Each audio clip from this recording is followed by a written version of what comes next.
ကဲတငယ်ချင်းတို့မိတ်ဆွေအားလုံးတို့ကျေရပွင့်ရတော့တငယ်ချင်းတို့မိတ်ဆွေအားလုံးတို့အတွက်10 လပိုင်း 13 ရက်နေ့နာနဲ့အတွက် ready made ခဏန်းတွေကိုတင်ပေးလိုက်ပါပြီကျေရပွင့်ကပြီးခဲ့တဲ့တစ်ပတ်ကထာဝရမွေးကွက်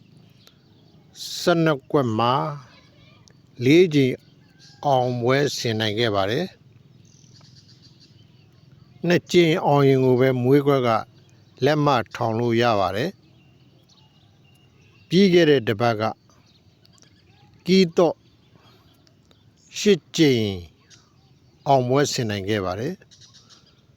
ဝမ်းချင်းက6ကြိမ်အောင်ခဲ့ပါတယ်လုံးပိုင်က2ကြိမ်အောင်ခဲ့ပါတယ်နေ့တိုက်ကနန်းက4ကြိမ်အောင်ခဲ့ပါတယ်ပတ်တိယ9ကြိမ်အောင်ခဲ့ပါတယ်နေ့တိုက်ပရိက4ကြိမ်အောင်ခဲ့ပါတယ်ကျေရပွင့်ကတတ္တိရှိတယ်နော်ကျေရပွင့်ကတတ္တိရှိတယ်အောင်နာကိုလည်း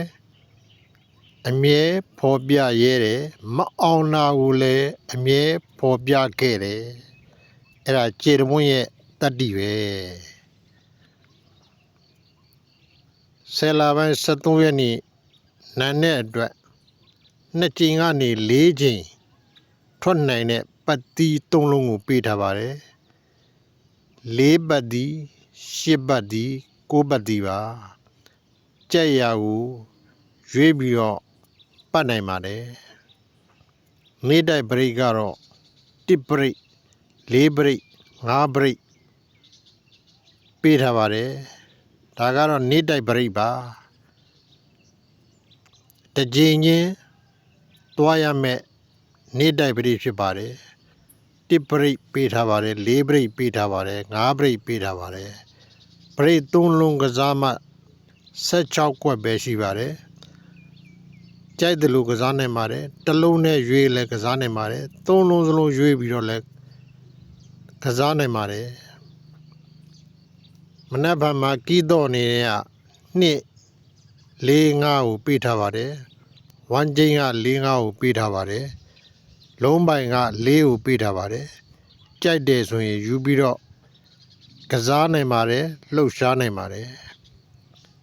ready made ဇယားတွေကိုလည်း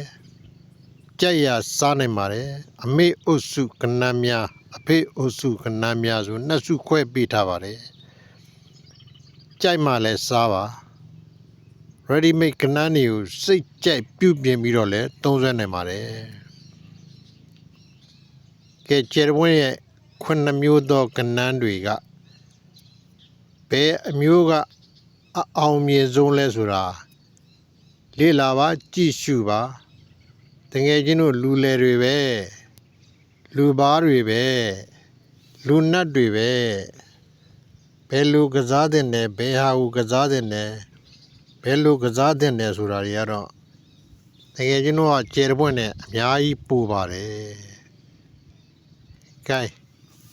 ကျယ်ပွင့်ရဲ့9မျိုးသောကဏ္ဍတွေကို